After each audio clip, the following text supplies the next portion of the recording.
Hace 8 minutos y 20 segundos, el Sol seguía existiendo. Lo sabemos porque su luz sigue llegando. Pero ahí está el problema. En realidad, no lo sabemos. Todo lo que puedes saber sobre el Sol es lo que ocurrió hace 8 minutos. Lo que está pasando en la superficie solar ahora mismo, en este preciso instante, no llegarás a saberlo hasta dentro de 8 minutos. ¿Y si algo pasara? Si el Sol se apagara de repente en este momento, seguirías viendo el cielo brillar durante 8 minutos más. Seguirías sintiendo su calor. Las plantas seguirían creciendo. Los pájaros seguirían cantando. No habría ninguna señal de advertencia. Solo luz. Y luego, nada. Esta noche vamos a hablar de esos 8 minutos, de lo que significan, de lo que vendría después, hora por hora, día por día, mes por mes, de los seres vivos que sobrevivirían, de los que no, y de por qué la física tiene algo muy específico que decir sobre lo que le ocurriría a la Tierra en los meses y años siguientes. Bienvenido a No vamos a hablar de ciencia ficción. Cada noche vamos a hablar de física. Te invita a explorar los misterios más profundos del universo. Estos vídeos están diseñados para acompañarte mientras te relajas, estudias o simplemente dejas que tu mente descanse. Cada tema que exploramos está basado en física real, en ciencia verificada, explicada con calma y sin prisa. Tómate un momento, ponte cómodo, respira y deja Para que entender los 8 minutos, primero necesitamos entender algo más fundamental. Algo que parece simple, pero que tiene consecuencias profundas para la forma en que conocemos el universo. La información no puede viajar más rápido que la luz.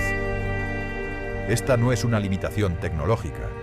No es algo que podamos superar con mejores instrumentos o con tecnología futura. Es una propiedad del universo mismo, tan fundamental como el hecho de que los objetos con masa caen hacia la Tierra. Esto significa que todo lo que sabemos sobre el universo llega a nosotros con retraso. Un retraso determinado por la distancia y por la velocidad de la luz. La Luna está a aproximadamente 384.000 kilómetros de la Tierra. A la velocidad de la luz, ese viaje tarda poco más de un segundo. Cuando miras la Luna, la ves como era hace 1,3 segundos. Marte, en su posición más cercana a la Tierra, está a unos 56 millones de kilómetros. Eso equivale a 3 minutos luz. En su posición más lejana, a 401 millones de kilómetros, la señal tarda 22 minutos.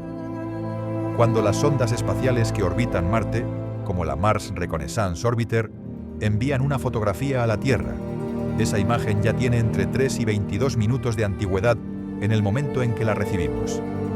Y el Sol, que está a 150 millones de kilómetros, nos envía su luz con un retraso de 8 minutos y 20 segundos. Esto no es un detalle técnico menor, es una limitación fundamental de lo que podemos conocer. El presente, en sentido estricto, es un concepto local. Lo que ocurre en el Sol ahora mismo, lo que ocurre en la estrella más cercana ahora mismo, lo que ocurre en el centro de nuestra galaxia ahora mismo, son eventos sobre los que no tenemos ninguna información actual.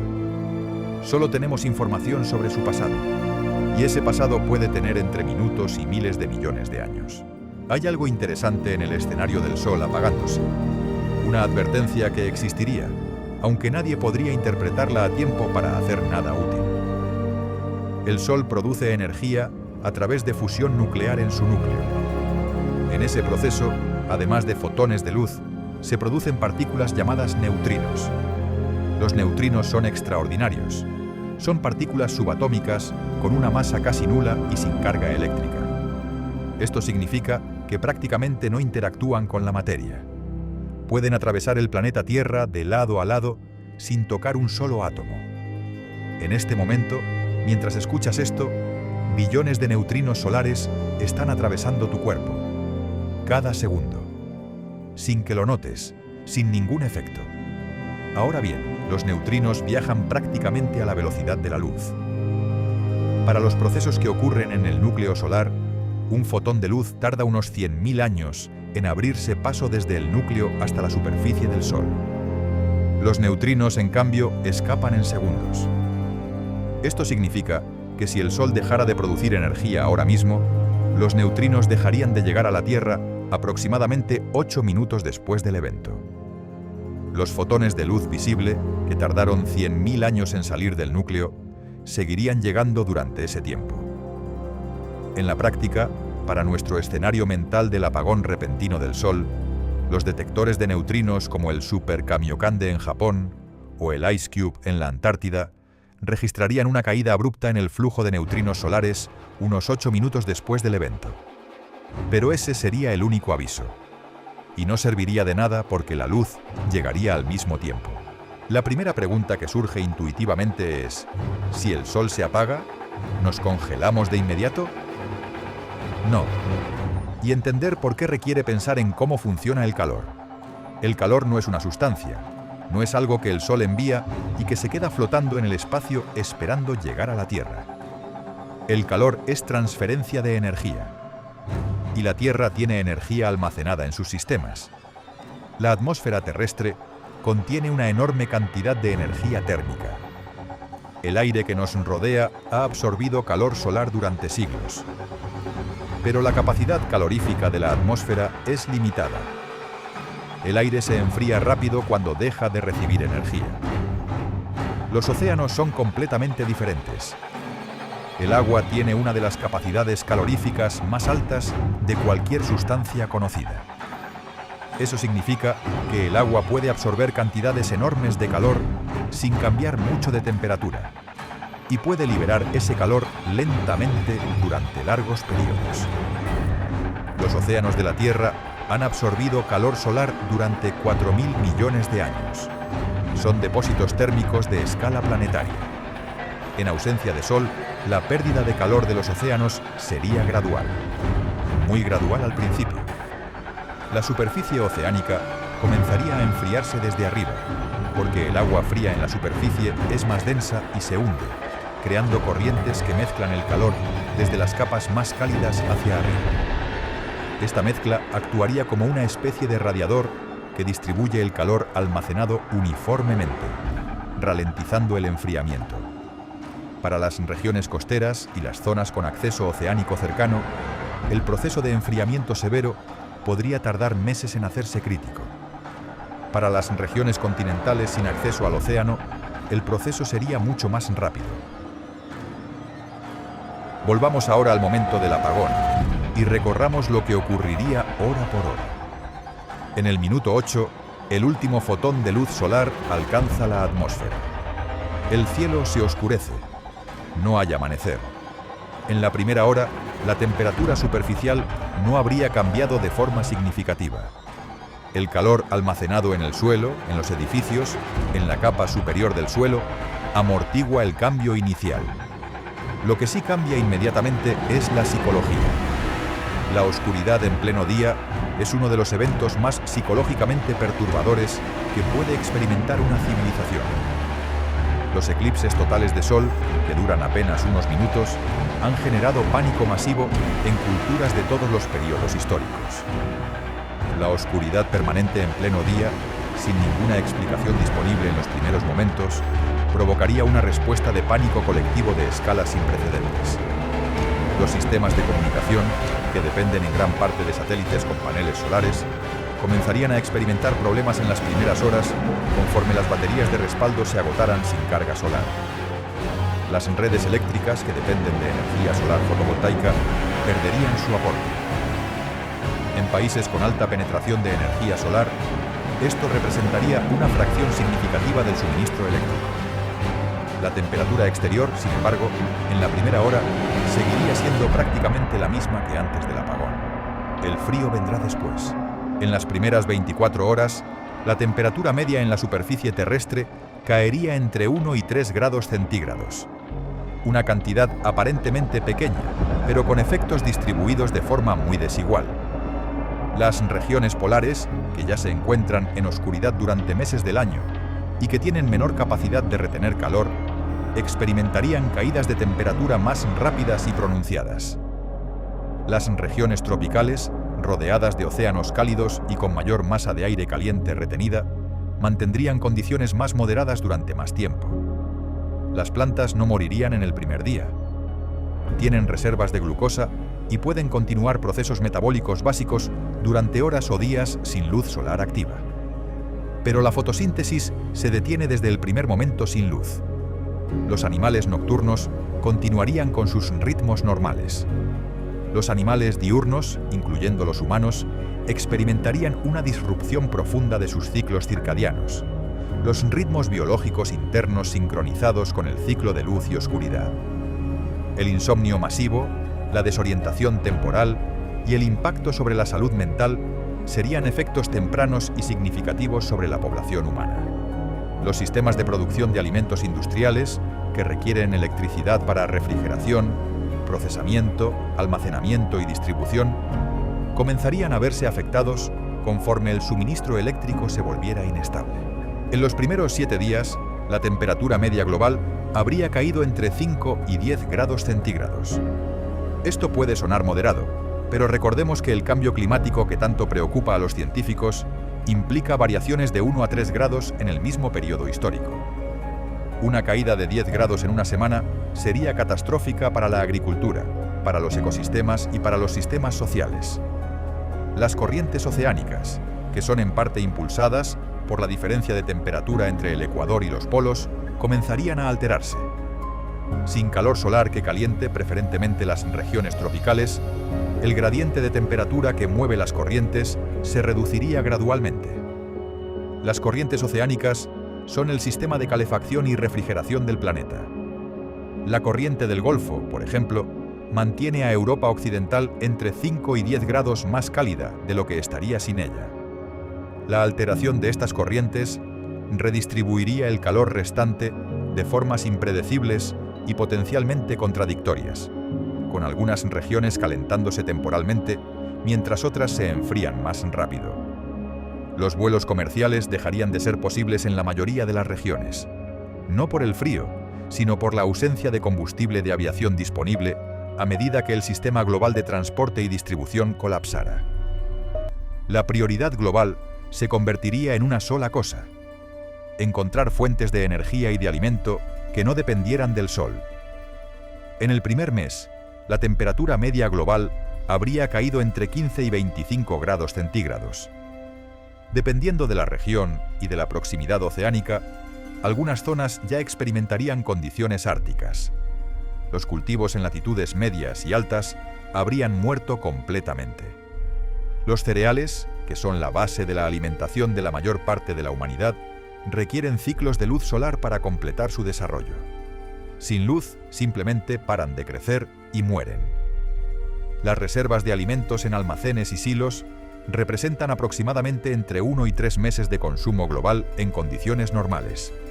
Bajo el estrés de la crisis, ese margen sería menor. La humanidad se enfrentaría simultáneamente a la pérdida de producción de alimentos, el colapso de los sistemas de distribución, las temperaturas en descenso acelerado, la falta de energía para calefacción en regiones frías, la ruptura de los sistemas de comunicación y coordinación global. Cada uno de estos problemas por separado habría sido manejable. Juntos, en el mismo mes, sin ninguna fuente de energía de reemplazo a escala planetaria, representarían algo sin precedentes en la historia humana. Las únicas fuentes de energía que no dependen del Sol y que ya existen son la energía nuclear, la energía geotérmica, la energía hidroeléctrica, mientras el agua siga fluyendo. Juntas, estas fuentes representan una fracción pequeña del consumo energético global actual. A los 3 meses, la temperatura media de la superficie terrestre habría caído entre 30 y 50 grados centígrados. Las regiones continentales en latitudes medias, Europa Central, América del Norte, Asia Central, estarían experimentando temperaturas que antes se asociaban con el interior de la Antártida. Los océanos tropicales, gracias a su enorme capacidad calorífica, seguirían siendo el lugar más cálido del planeta. Sus temperaturas superficiales habrían caído solo entre 10 y 15 grados, manteniéndolos por encima del punto de congelación. Pero el hielo comenzaría a extenderse desde los polos. El casquete polar ártico, que ya se había reducido significativamente en décadas recientes, comenzaría a crecer de nuevo. Rápidamente. El hielo es blanco, el agua del océano es oscura. El hielo refleja la poca energía que aún llega de las estrellas lejanas y de la radiación residual, mientras que el agua oscura la absorbe. Cuanto más hielo, más frío. Cuanto más frío, más hielo. Una retroalimentación que en este escenario ya no tendría ningún freno. La humanidad, a este punto, habría organizado sus últimas reservas en torno a fuentes de calor que no dependieran del Sol. Reactores nucleares, plantas geotérmicas, quema de combustibles fósiles en cantidades masivas. Estas fuentes de calor artificiales crearían pequeñas zonas habitables, burbujas de calor en un planeta que se enfría. Aquí es donde la historia se vuelve más interesante. La Tierra tiene calor propio, independiente del Sol, interno, constante. El interior de la Tierra es caliente por dos razones que se combinan. El calor residual de la formación del planeta hace 4.500 millones de años, y el calor generado continuamente por la desintegración radiactiva de elementos como el uranio 238, el torio 232 y el potasio 40, que están distribuidos por todo el manto y la corteza. El flujo de calor geotérmico desde el interior de la Tierra hacia la superficie es constante. En condiciones normales, es despreciable comparado con la energía que llega del Sol. El Sol entrega a la superficie terrestre una cantidad de energía aproximadamente 5.000 veces mayor que el calor geotérmico. Pero sin el Sol, el calor geotérmico se convierte en el único suministro de energía térmico que le queda al planeta. Este calor no es suficiente para mantener la superficie a temperaturas habitables para los humanos, pero es más que suficiente para mantener el interior del planeta geológicamente activo y para mantener el fondo oceánico a temperaturas que permiten la vida. Las zonas de subducción, donde las placas tectónicas se hunden bajo otras, las dorsales oceánicas, donde el magma emerge desde el manto hacia el fondo del mar, los volcanes submarinos, todos estos sistemas siguen funcionando con total independencia del Sol. Y alrededor de estos sistemas existe vida. En 1977, los científicos a bordo del sumergible Alvin exploraban el fondo del Pacífico a unos 2.500 metros de profundidad cerca de las Islas Galápagos cuando encontraron algo inesperado. Chimeneas hidrotermales. Grietas en el fondo oceánico por las que escapaba agua calentada por el magma del interior de la Tierra, rica en minerales y compuestos químicos. Y alrededor de esas chimeneas, vida. Vida abundante, vida diversa. Gusanos de tubo de 2 metros de longitud. Cangrejos ciegos adaptados a la oscuridad total. Camarones sin pigmento. Mejillones y almejas en densidades sorprendentes. Ninguno de estos organismos había visto jamás la luz solar. Su cadena alimentaria no comienza con plantas fotosintéticas que transforman la luz en energía. Comienza con bacterias quimiolitotrofas, organismos que extraen energía de reacciones químicas entre el sulfuro de hidrógeno que emana de las chimeneas y el oxígeno disuelto en el agua oceánica. En ausencia total del Sol, estos ecosistemas seguirían funcionando exactamente igual que hoy. Los océanos tienen miles de estas zonas activas. Las dorsales oceánicas son cadenas montañosas que rodean el planeta, con decenas de miles de kilómetros de longitud y cientos de chimeneas hidrotermales activas. La vida en estas zonas es completamente independiente de lo que ocurra en la superficie. En un planeta oscuro y frío en la superficie, las profundidades oceánicas seguirían siendo habitadas. El escenario que hemos estado describiendo, una Tierra sin Sol, en realidad no es hipotético en el universo. Existen planetas sin estrella. Los llamamos planetas errantes o planetas huérfanos.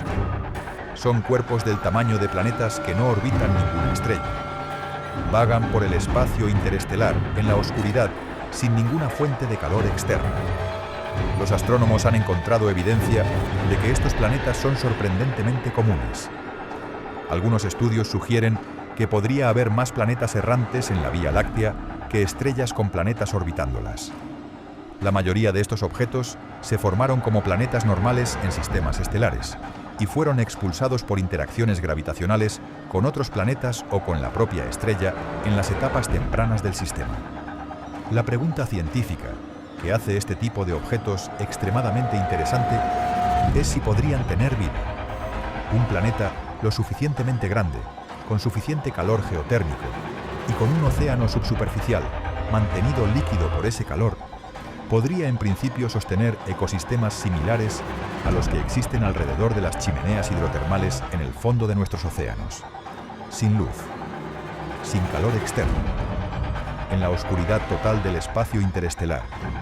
No lo sabemos con certeza, pero la física no lo puede. Y la vida en la Tierra ha demostrado que puede adaptarse a condiciones extremas de formas que ningún biólogo habría predicho. Y así llegamos al final de este viaje entre las estrellas. Por ahora mi voz se despide del canal, pero el cosmos nunca se detiene. Y Estela vuelve para continuar explorando los misterios del universo junto a ustedes. Gracias por escuchar, imaginar y viajar más allá de lo conocido. Nos volveremos a encontrar en algún rincón del universo. Hola, soy Estela. Pónganse cómodos, relájense y prepárense para viajar por el cosmos. Mi nombre es Estela, y esto es Cosmos Nocturno. Regresemos a nuestra Tierra sin Sol y avancemos al primer año. La temperatura media global habría caído en más de 100 grados. Las regiones tropicales, con acceso oceánico directo, serían los últimos refugios de temperatura moderada. El interior de los continentes en latitudes medias experimentaría temperaturas de 50 y 70 grados bajo cero. La mayor parte de los océanos habría comenzado a congelarse desde la superficie hacia abajo, pero el proceso es más lento de lo que parece. El agua tiene una densidad máxima a 4 grados centígrados. Por debajo de esa temperatura, el agua se vuelve menos densa y flota hacia la superficie. Esto crea un efecto interesante. El hielo se forma en la superficie, mientras el agua en las profundidades permanece relativamente cálida durante más tiempo. Los océanos abiertos podrían mantener temperaturas positivas en sus capas profundas durante décadas, incluso si la superficie está completamente congelada. En el primer año, la mayoría de los mamíferos, las aves y los reptiles en la superficie habrían muerto. Los insectos, con su metabolismo adaptable y su capacidad para entrar en diapausa en condiciones adversas, podrían durar algo más. Pero sin plantas que producir alimento, también llegarían a su límite. Lo que quedaría, principalmente, serían los microorganismos. Los organismos capaces de vivir en condiciones extremas.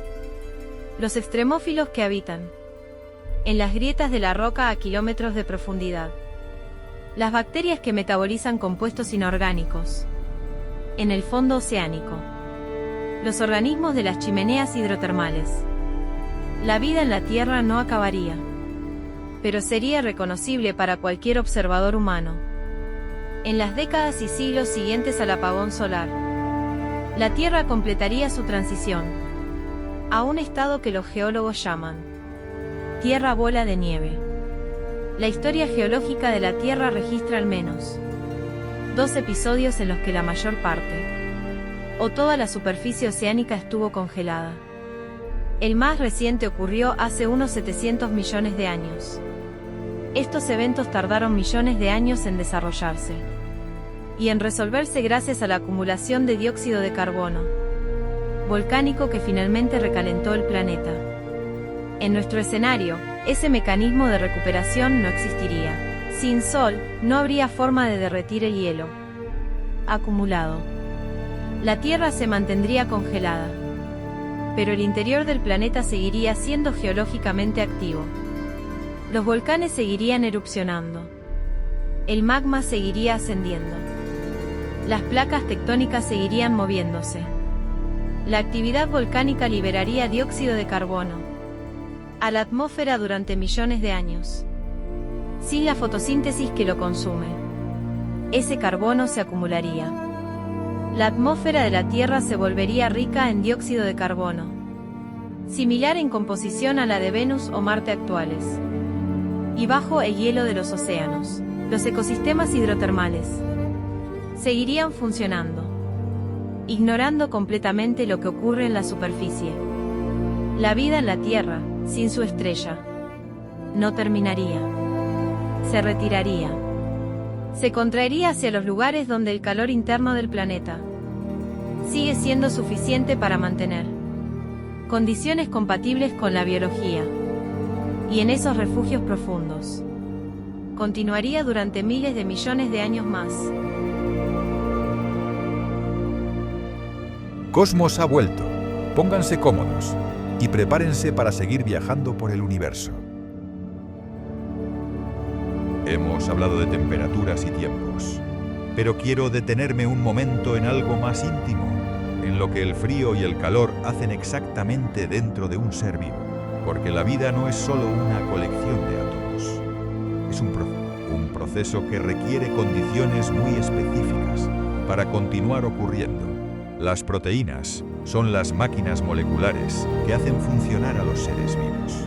Catalizan reacciones químicas, transportan moléculas, forman estructuras. Sin proteínas no hay metabolismo. Sin metabolismo no hay vida. Y las proteínas son extraordinariamente sensibles a la temperatura. Cada proteína tiene una forma tridimensional muy específica. Esa forma es la que le permite hacer su trabajo.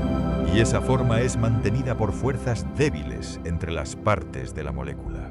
No son enlaces químicos fuertes, son interacciones sutiles que se deshacen con el calor.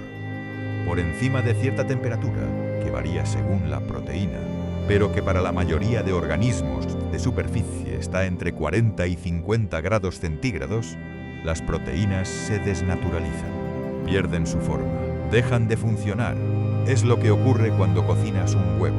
La clara transparente se vuelve blanca y sólida, porque las proteínas de la albúmina se desnaturalizan con el calor.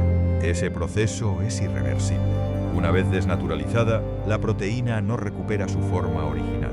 En el sentido opuesto, por debajo de cierto umbral de temperatura, las reacciones químicas del metabolismo se vuelven tan lentas que la vida no puede sostenerse.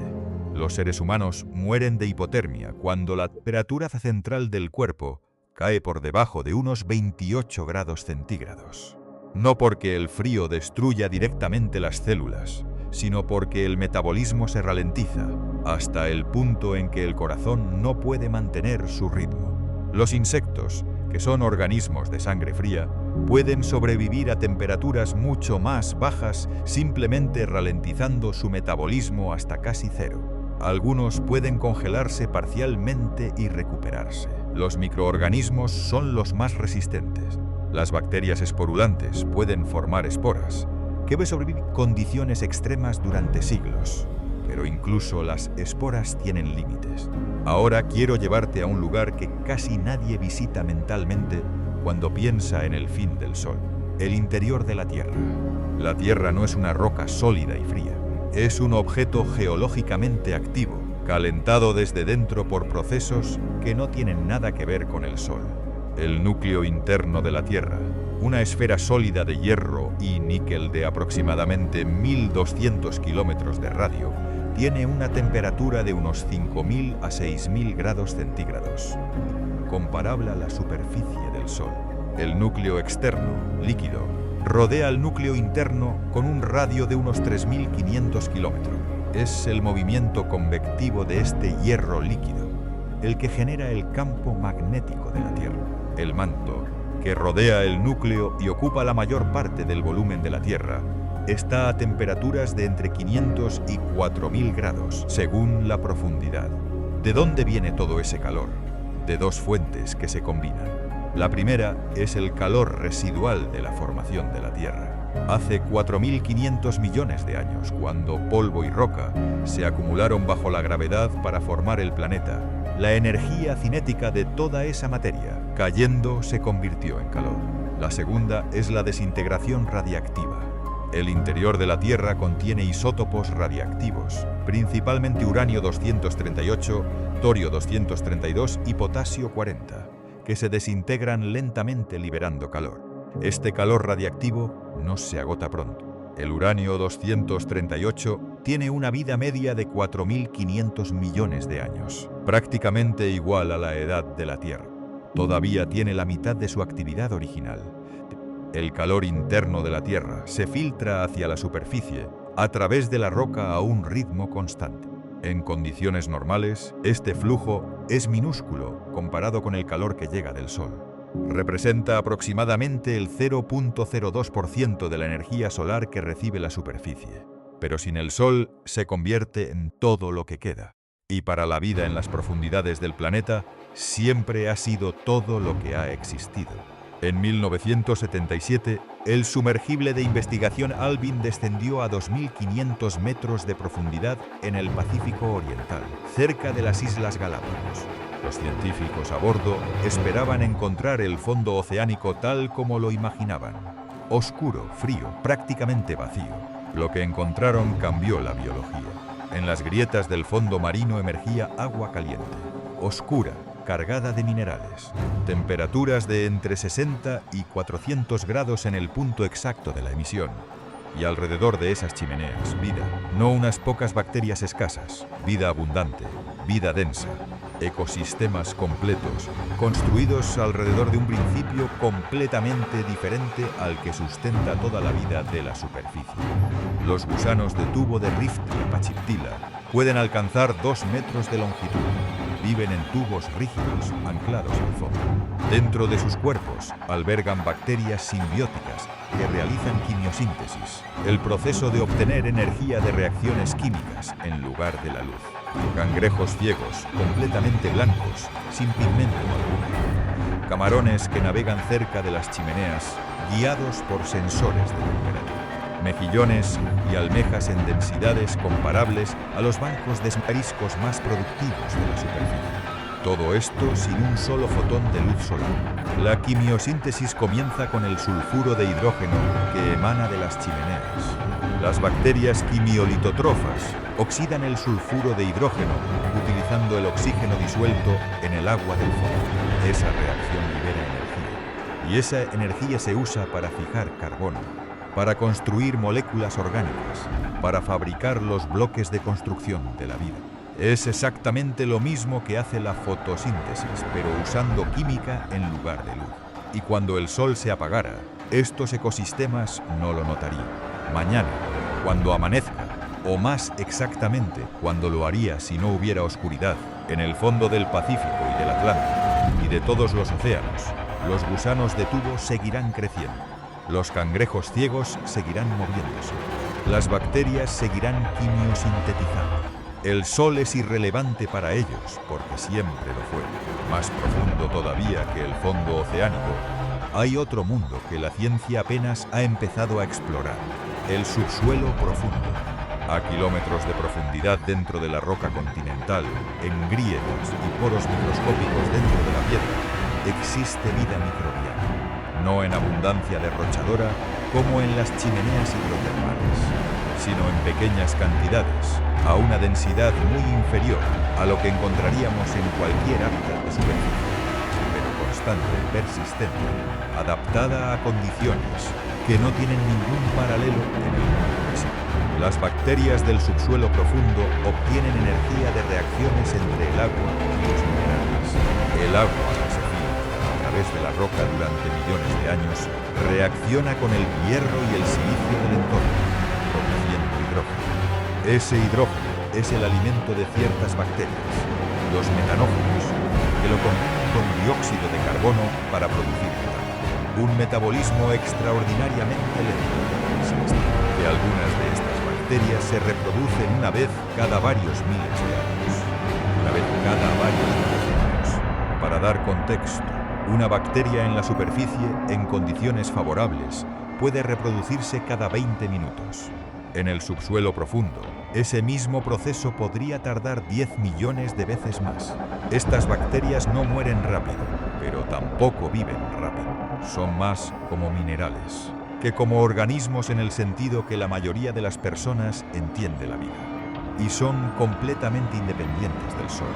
La vida en el subsuelo profundo probablemente ha existido durante miles de millones de años sin ninguna conexión con lo que ocurría en la superficie. Las extinciones masivas de la superficie, los impactos de asteroides las glaciaciones, el surgimiento y la desaparición de los dinosaurios. Todo eso ocurrió en un mundo que estas bacterias nunca conocieron y al que nunca han tenido acceso. Si el Sol se apagara ahora mismo, estas bacterias continuarían su existencia exactamente igual que hoy. La única diferencia sería que eventualmente, en millones de años, el calor que conduce hacia abajo desde la superficie ya no sería el calor solar primero amplificado y luego radiado. Pero el calor interno de la Tierra seguiría siendo suficiente para mantener las temperaturas que estas bacterias necesitan durante miles de millones de años más. Somos nosotros, los organismos de la superficie, los que dependemos del Sol. El planeta en sí, en sus profundidades, no. Quiero darte una perspectiva diferente sobre la relación entre la Tierra y el Sol.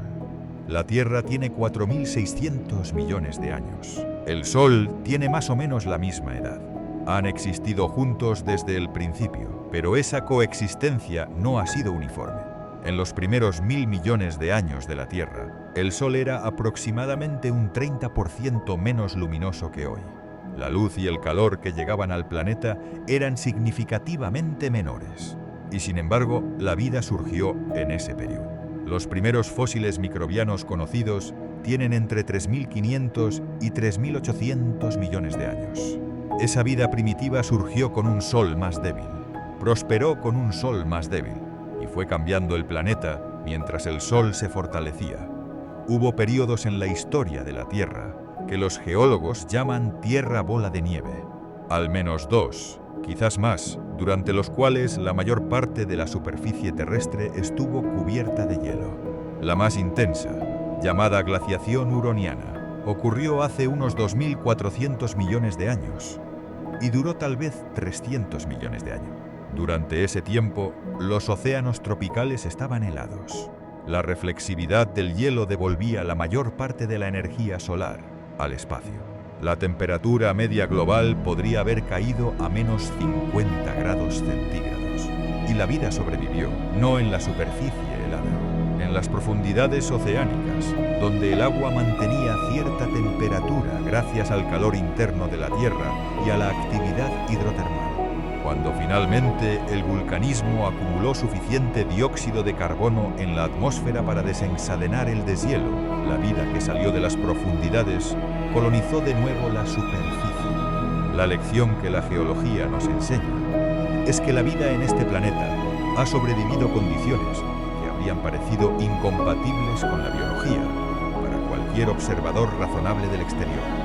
No porque la vida sea mágica, sino porque la vida es químicamente flexible y porque el planeta tiene suficientes rincones con las condiciones correctas. El escenario que hemos estado describiendo esta noche no es puramente hipotético en el universo. Existen planetas sin estrella. Los astrónomos los llaman planetas errantes o planetas huérfanos. Son cuerpos del malmo de planetas o mayores que viajan a través del espacio interestelar sin orbitar ninguna estrella.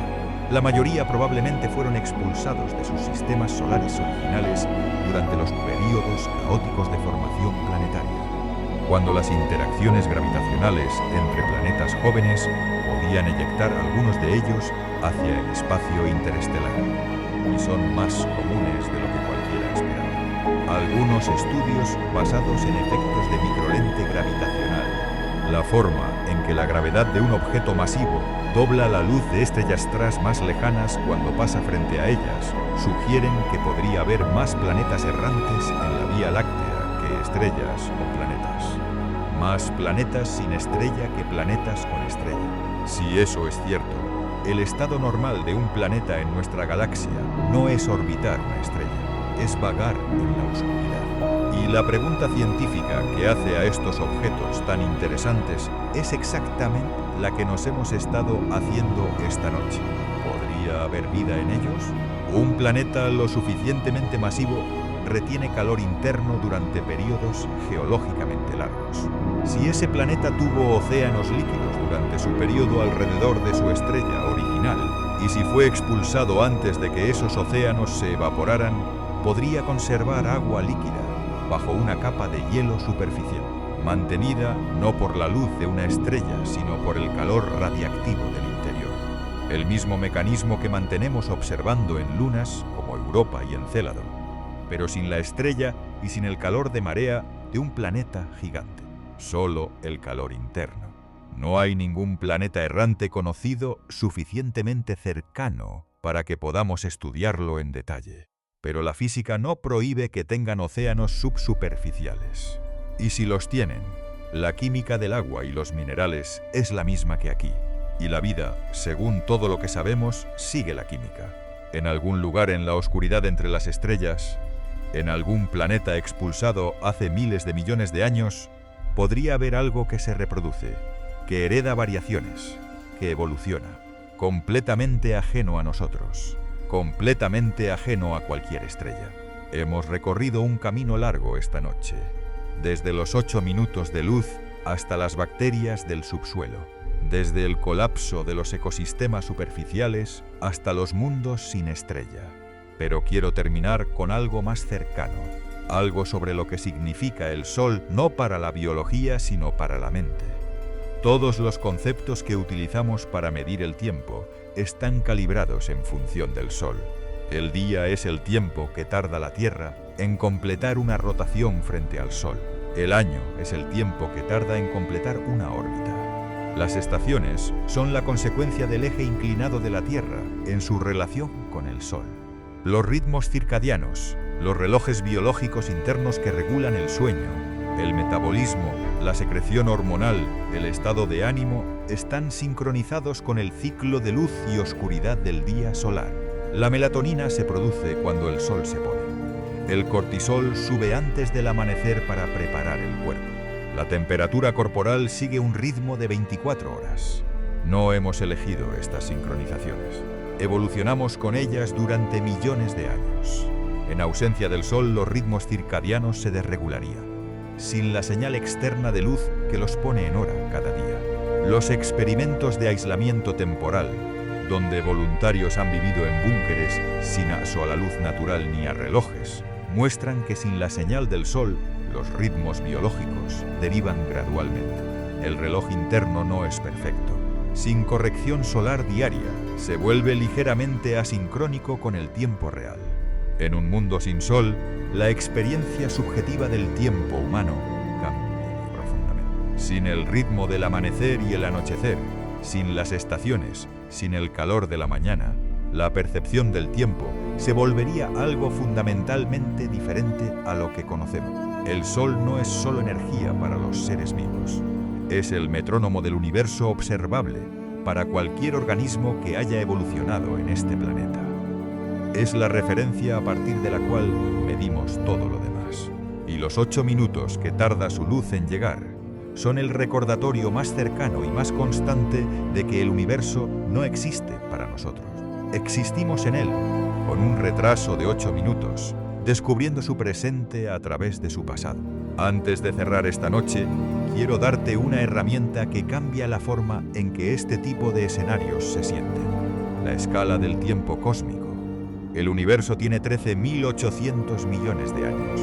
Para hacer eso manejable, comprimamos toda la historia del universo en un año calendario. El 1 de enero, el Big Bang.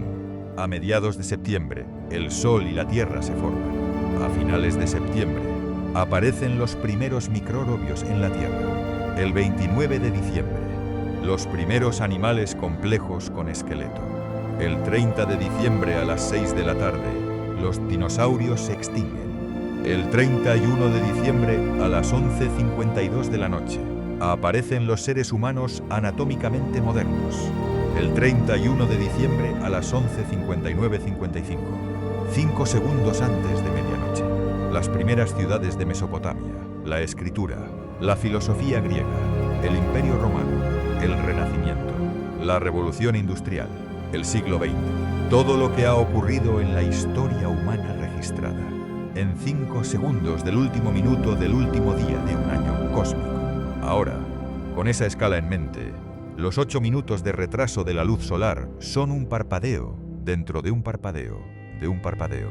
El Sol seguirá siendo el Sol durante otros 5.000 millones de años. En nuestra escala comprimida, eso equivale a otros 13 meses después del año que ya pasó. Tenemos tiempo. no como individuos. Como especie, tenemos más tiempo del que cualquier mente humana puede sostener. Y el universo, mientras tanto, seguirá siendo exactamente lo que es: indiferente, inmenso, extraordinariamente específico en las condiciones que permitieron que algo como nosotros surgiera. Esos 8 minutos de luz no son solo una curiosidad física, son la distancia exacta entre lo que el universo es y lo que podemos saber de él. Y esa distancia, ese retraso irreductible, es quizás la cosa más honesta que el universo nos dice sobre nuestra relación con él. Siempre llegaremos tarde, y sin embargo, aquí estamos, mirando. Hay una reflexión más amplia que emerge de todo esto. El escenario del Sol apagándose nos obliga a pensar en algo que normalmente no pensamos. El presente del universo es inaccesible. Cada estrella que ves en el cielo nocturno está en un momento diferente del pasado. Algunas de esas estrellas podrían no existir ya. Podrían haber explotado como supernovas. Podrían haber colapsado en agujeros negros. Podrían haber perdido sus planetas. Y no lo sabemos porque la luz de esos eventos todavía no ha llegado hasta nosotros.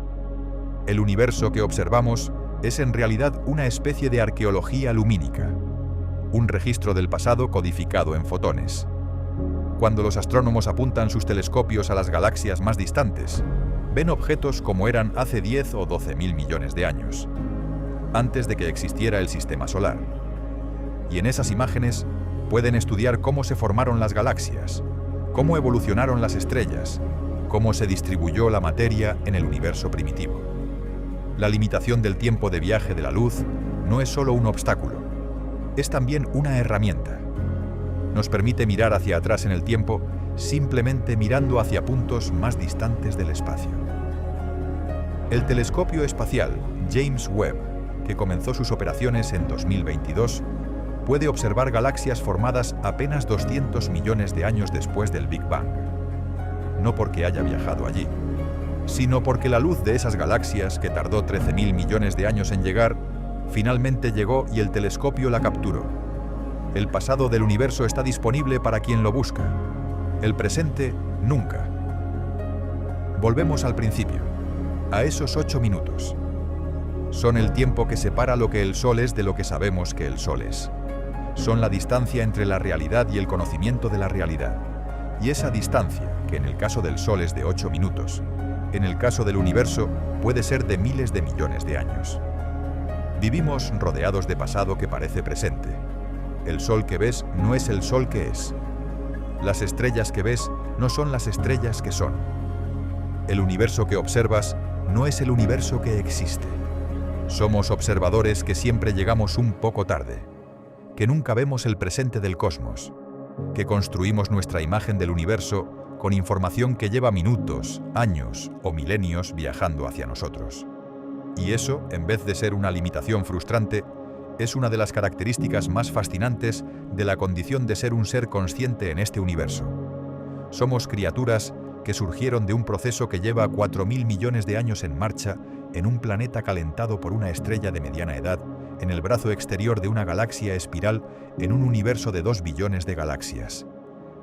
Y hemos desarrollado la capacidad de contemplar los 8 minutos, de entender lo que significan, de rastrear sus consecuencias.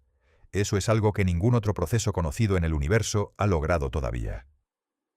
Gracias por acompañarnos esta noche en Cosmos Nocturno. Cierra los ojos, respira y deja que la enormidad del cosmos te acompañe mientras descansas.